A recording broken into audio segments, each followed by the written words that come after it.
This week on the Computer Chronicles, the final part of our special series on the European Technology Roundtable and Exhibition in Rome.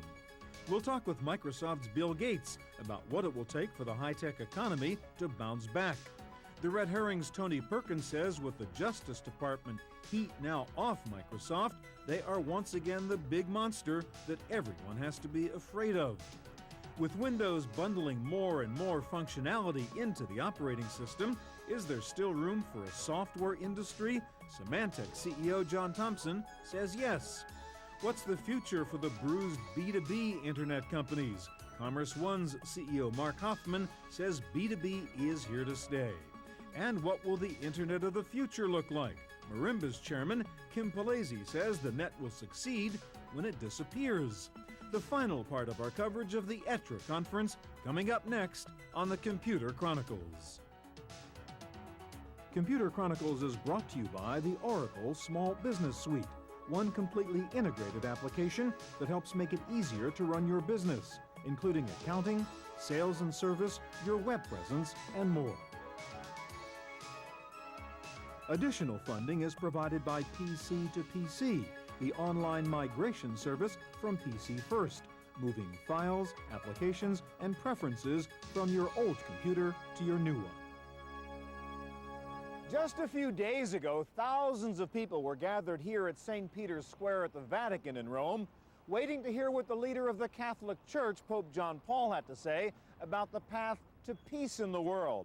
Well, at the very same time, just across town, in a hotel conference center, another large crowd was assembled, waiting to hear what the leaders of the high-tech industry had to say about the path to economic prosperity in the world.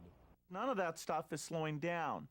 Bill Gates is perhaps the one industry leader whose words command the most attention. And during a satellite interview here at ETRE, Gates said that despite the naysayers, he is optimistic about the near-term future of the high-tech industry. I'm personally quite excited about a lot of the things that happen over the next 2 years. And I'd say in order for there to actually be substantial growth, we'll need a combination of the economy getting back to a normal growth situation and some of the advances that drive new waves of both desktop and server purchasing. Some of those advances really need to get into place. On the hardware side, the icon of success is Michael Dell, and he says there is good reason for Gates to be optimistic, especially as Microsoft NT continues to put pressure on the Unix solutions offered by rivals like Sun Microsystems. There's no question that Windows is going to push Sun up into the higher end of Unix. I mean, certainly, they had a fantastic business in the telecom and .com space. And so I think they're being hit particularly hard by the decline among those customers. Nobody questions that they've got a good product.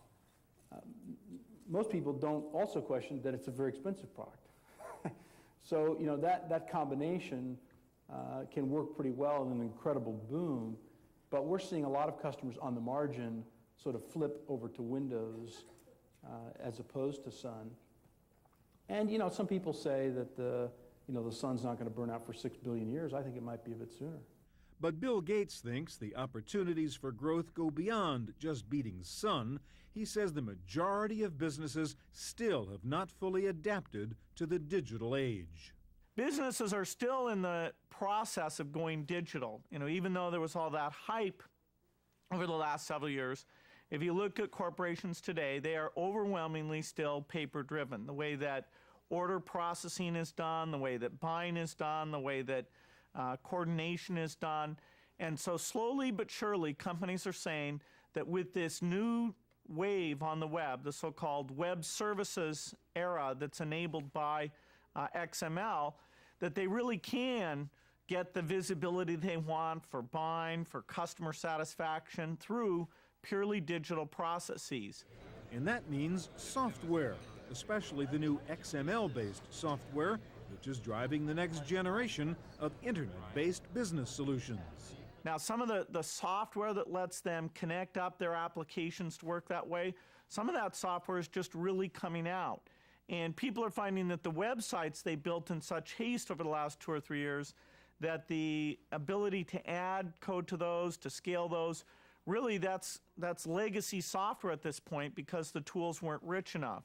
And now some of these XML approaches are going to make it so much easier to build a traditional website, but now also to have it work in this XML web service fashion. Another reason for Gates' optimism is the pending settlement with the Justice Department of the antitrust suit against Microsoft. But with the new XP operating system and XP applications now on the market, there is again concern that Microsoft may be too powerful. I think it's pretty much established at this point that Bill Gates has successfully heeded the internet call.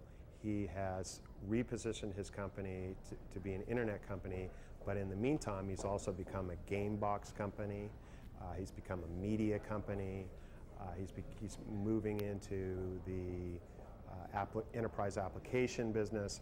So their tentacles are spreading farther than ever before. And so we would expect Microsoft to continue to be a dominant player. Microsoft is still, on many levels, the ocean in which a lot of these people swim. And it is now such a core part of the infrastructure that everyone here is using. And Microsoft's intentions to extend its desktop operating system and office software monopolies to new areas, including fundamentally capturing control over the internet itself, it would be odd and foolish for people to ignore that. I do think that after XP comes out, Windows XP, you'll see some, griping about it because it does build new things into the operating system that are, the same old Microsoft. I think they build a firewall into the operating system, things like that, where little bits and pieces of software that other people sell. Symantec is the world's second largest consumer software company after Microsoft, and it may now be facing the same challenges as other smaller software companies. What do you do when Microsoft bundles your functionality into its operating system? Well, we can't run in fear of what Microsoft might do. If you did that, then you wouldn't have a very comfortable life at all. We run in fear of our ability to execute on our own business plans. And if we do that, we'll stay one step ahead of Microsoft or anyone else who's thinking about entering this space. Always the optimist, John Thompson sees a positive side to Microsoft moving into Symantec's traditional market space. We think on the positive side, the fact that Microsoft would include remote control technology in their operating system certainly suggests that customers ought to have that. When they then go and evaluate what's available in the marketplace, they're likely to prove or pick something that's pretty strong, and we think ours is far stronger. The fact that in XP there is a firewall product is an acknowledgement that individual users need a personal firewall. Well, when the individual user goes to the market to look for the best firewall technology, they're likely to pick our product. And so we will continue to innovate in the face of Microsoft incorporating functionality into their operating systems. But Microsoft does not seem worried about its software competitors, either on the application side or the operating system side. In fact, despite the availability of free Linux and free online application suites, Bill Gates concedes that Microsoft's biggest competitor these days is Microsoft. The toughest free competitor that Microsoft has is actually our own installed base. That is, because we don't charge for our software, or you have to pay us on a usage basis or a yearly basis, that is, you buy Windows and you can use it forever, that to our customers is free. And so when they look at a new version of our software, they have to decide not only is the new feature worth the licensing cost, but is it worth the trouble of learning the new software, installing the new software, and all the things that go around that. And so, whenever we come out with something new, we are competing with something that to all the customers, it is absolutely free. One of the new worries about Microsoft involves its recently launched Passport application, a way for users to have one master ID and password that could be used on all websites. Well, Passport couldn't be a simpler idea. That is, as you go around to these different websites, you're asked to come up with a new name and a new password. And at least in my case, when I go back to different websites, I have to think, well, which name did I have to use here because the name I used in the other websites were taken? And which password do I use here? Is this the website that wants a long password or a short password? And that whole thing makes you far more reluctant to go out to different websites. Likewise, whenever you want to use a website, you find yourself filling in the same information again and again. Now, if we don't solve that, then instead of lots of merchants thriving on the web, there'll just be a few merchants where you've already entered that information and you'll go and do everything with them. Gates says there has to be some solution like Passport to make it easier for small businesses to compete on the internet. And so to really have the internet fulfill this promise that lots of small business and a variety of businesses can come in and it's easy for you to do business with them, you've got to have a standard authentication approach where you can have one name and one password, you enter it once, any of the other information you want to give to websites you enter in once.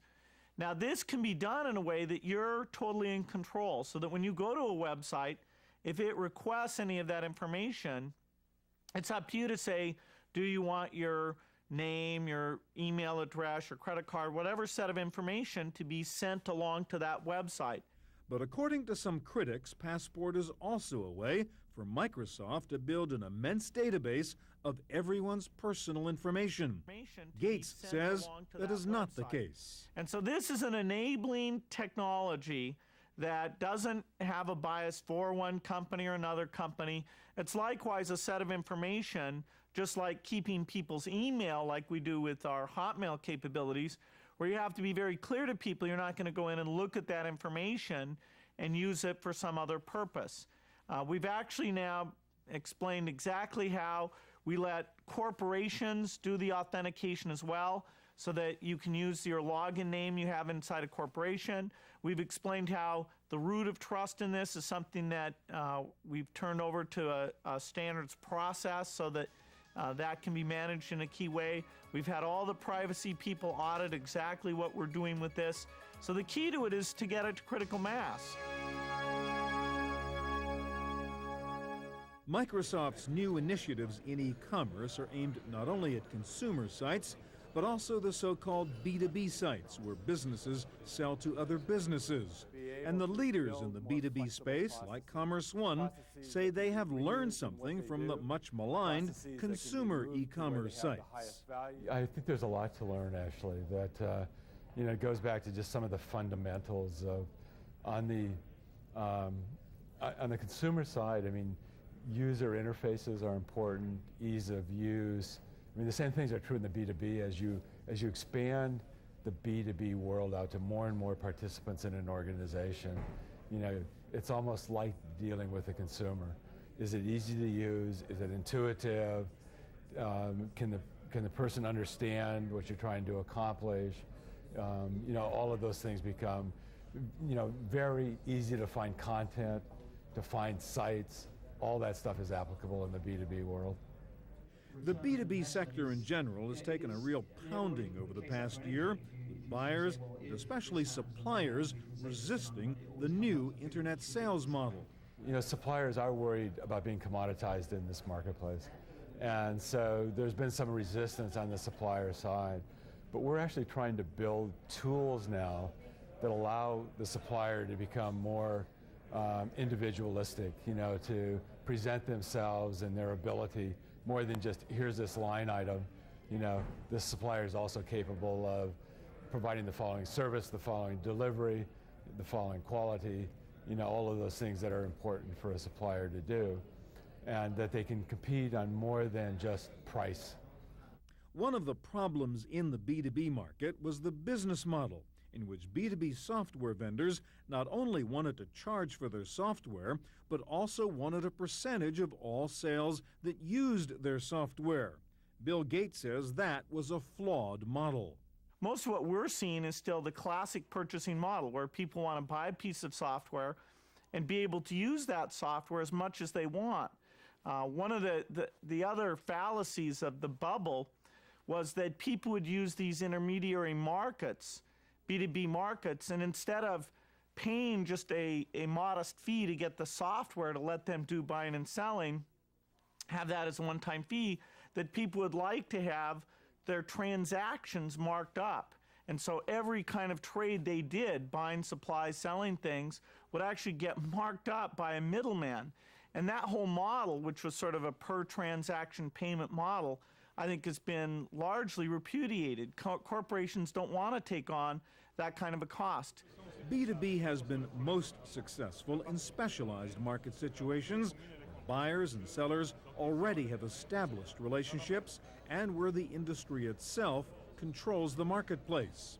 One such success story is an online marketplace for auto manufacturers called Covisint.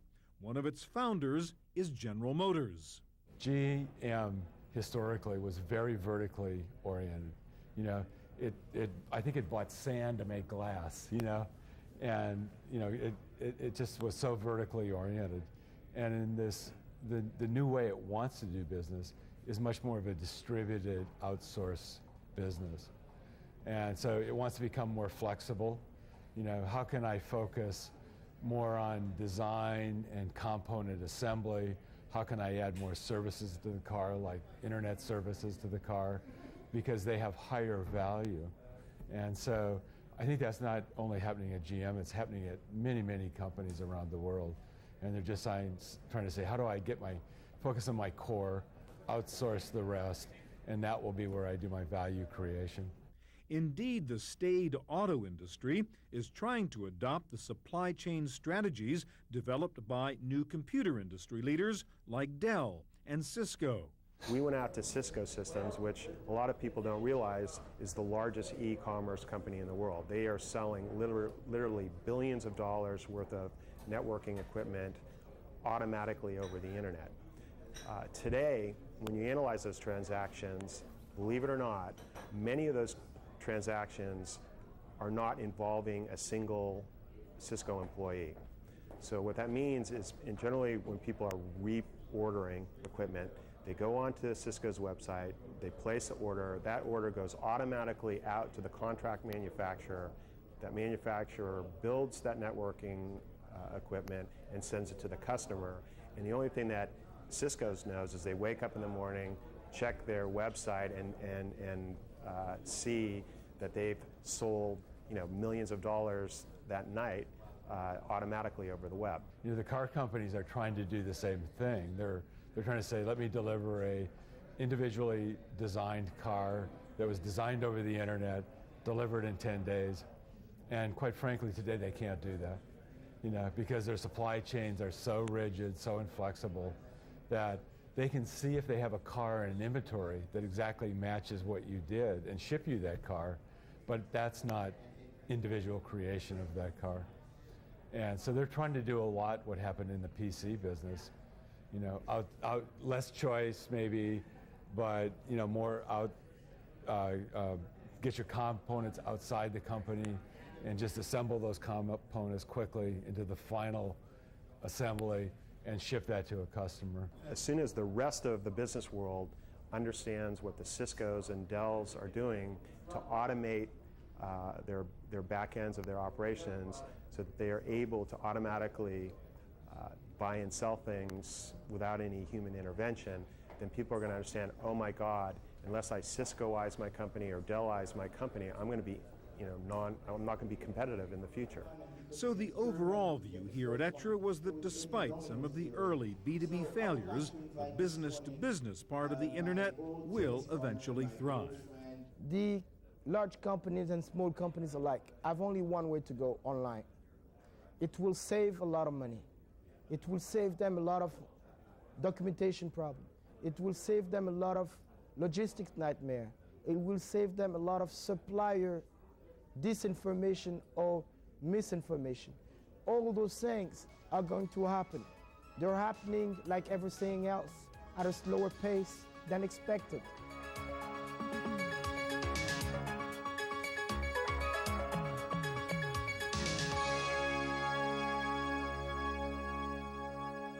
An ETRE conference is all about predicting the future. Where will the high-tech economy go, and what will be the new trends in technology? We asked many of the industry leaders here at ETRE to look into their crystal ball and paint a picture of the next few years in high-tech. For Bill Gates, the most exciting new technology market of the future will be speech recognition. In fact, speech recognition software is far better today than it was 3 or 4 years ago. But unfortunately, this is a very interesting market where once you cross over a threshold of reliability where people are very comfortable with it, then you'll have a very large size market. But as long as you're just approaching that threshold, the total market is extremely small. It's a very specialized market that's, say, a 10,000th of the general market. And so everybody dreams of that general market, but until you get to that magic point where it's extremely reliable, you don't really have something that's ready for prime time. For Bill Gates, the other big new growth market will be the business-oriented information appliance in the form of a wireless computing tablet. We've really just scratched the surface with what we're doing for knowledge workers today. One of the big step advances will be when we get the elements to come together, wireless networking, tablet-type computers, where you literally can carry around a device that's satisfactory for reading, satisfactory for note-taking. That kind of advance means that you won't have this big divide between your paper-based information and your digital information. And that's been a bit of a holy grail. People have talked about it for a long time. It's taken a decade of work on the software pieces and the hardware pieces, whether it's the batteries or the networks, to now say that the critical mass is there to really drive a whole new wave of expectation of what you get out of these personal productivity devices. For Michael Dell, the future is not about technology itself, but about smarter ways to sell technology. He sees IBM, Compaq, and HP eventually copying his direct selling model.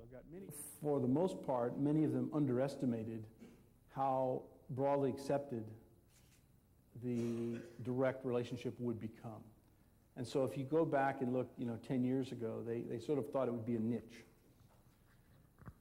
And that sort of lack of understanding of exactly what it was caused them not to treat it very seriously, even though for the last 10 years, they have been in some form or another trying to copy the direct model.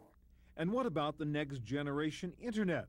Tony Perkins of the Red Herring says one thing is for sure, the business will quadruple in the next few years as users migrate from PCs to other devices. There are twice as many people on this planet that own cell phones than own PCs. And clearly in the next couple of years, a large majority of those cell phones are going to end up being internet enabled. And so we're going to see, in our view at Red Herring, the number of people surfing the internet going from 500 million to 2 billion, and those new numbers will largely come from people that own cell phones, that hook their TV to the internet and their stereos, and engage in other kind of internet services. So I think what we have to do going forward is look at internet devices and not just PCs. Now, of course, PCs are going to continue to be important, but again, I just don't see them as the center of the IT universe in the same sense they have been for the last 20 years. Marimba's Kim Palese predicts the internet will disappear in a way, and we'll eventually just stop talking about it. The major change is that people will stop talking about the internet because it will become so much a part of our lives, like plugging into a wall socket or turning on a water faucet. It'll just become, as John Doerr calls it, the Evernet. It's always on, it's always there, everything's connected. There's software and intelligence in every everyday object that we use, and we'll just assume that the internet is part of the basic sort of plumbing of our lives that surrounds us. We'll stop talking about it and we'll stop thinking about it, and that's when I think we'll know we've succeeded. Dan Gilmore says the most important change coming to the internet is a totally new operating system that will improve network security. There is a monster security problem, but there are also some security solutions. Kim Palese at a panel I was moderating yesterday made a very fundamental point, which is that the operating systems that we use on personal computers were not designed for public networks. And until we get a whole new generation of core software that is designed to be part of public networks, this problem is going to be there, and that we have to move ahead. When it comes to far-out new technologies, venture capitalist Tim Draper says, pay attention to nanotechnology. In nanotechnology, you're dealing with things that are a billionth of a meter, which is like 1/10,000th of a human hair in size. And some very weird things happen down there. That's at the atomic level.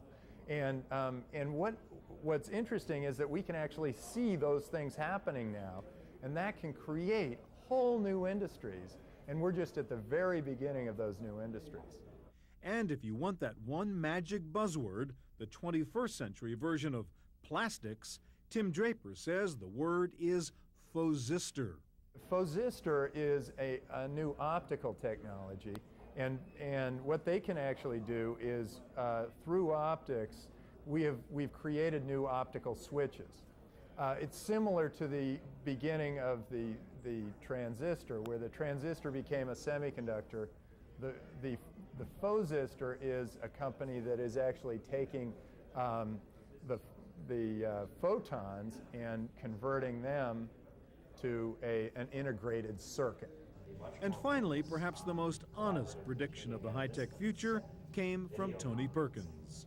There's a little bit of a situation where the compass wheel is spinning, and we knew and still believe, I think, that the internet is a huge commercial phenomenon, but what is the next chapter going to bring? You know, what is the next big thing? And I'm not sure there's more than a handful of people out there that really know what that's going to be. For the Computer Chronicles, I'm Stewart Cheifet at the ETRE conference in Rome.